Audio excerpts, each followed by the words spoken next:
No season is harsher on plants than winter, with cold temperatures and a really tough time for plants to survive and grow.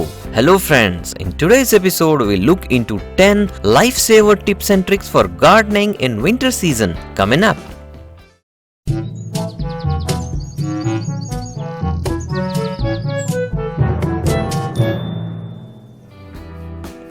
Most summer plants either begin to die or prepare for a type of hibernation or dormancy during winter season. For beginners, hibernation or dormancy means a period of inactivity where all the processes like growth are slowed down, something like a suspended animation. So, during this period, you must help your plants and care for them if you want to keep them alive. Whether outdoor plants or indoor plants, all need winter care for survival. But outdoor plants are more prone to winter attacks than indoor plants. But it all depends on how vulnerable the plants are, how cold the weather is, and the length of the winter season, and also the location or the zone you live in.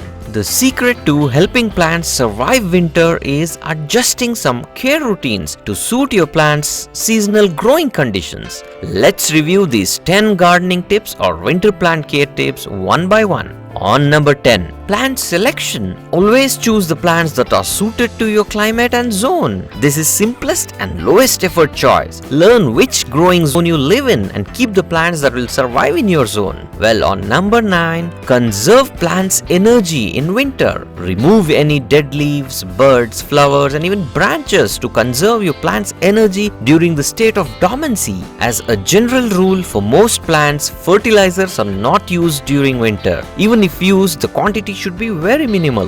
The only exemption to this rule are the winter flowers and winter vegetables and few other plants. For other plants, you can resume fertilizers at the start of the spring season. On number 8, bring potted plants indoors. If you have any potted plants or hanging baskets outdoors, bring them inside your home. This will increase the temperature by at least 5 degrees. For sun-loving plants, place them back in sun during daytime. I know it's a tough task, but you need to take the pain for the sake of your plants. On number 7, covering your plants. This is a very important step if you do not want to bring your plants indoors. You can use various things to cover your plants depending on the size of your plants and pots, like using a polythene covers or Ziploc bags to cover smaller plants. Being transparent, you can even leave them covered even during daytime. Make sure you make some small holes in the bag for air circulation and also leave some space of about 1 or 2 inches at the bottom side. Then you can also use any size plastic shopping bag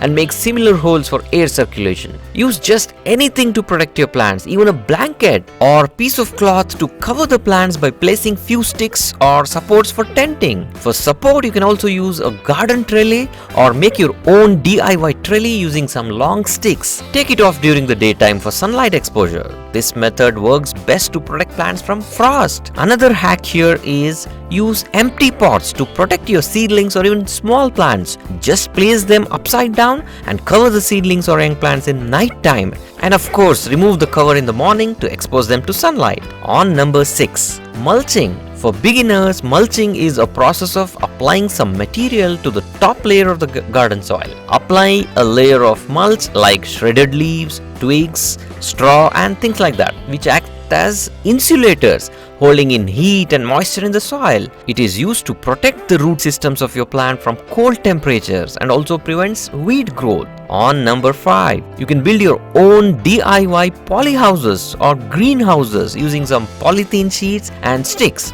and keep your plants inside them. Also, there are many ready-to-use polyhouse bags and tents available online. On number 4, supply a heat source. In extremely cold conditions, you can provide your plants with a heat source like a room heater or a high wattage light bulb or even a plant grow light like LED grow lights. These are not just for warmth but also they help your plants prepare their own food, that is photosynthesis. Then on number 3, pruning.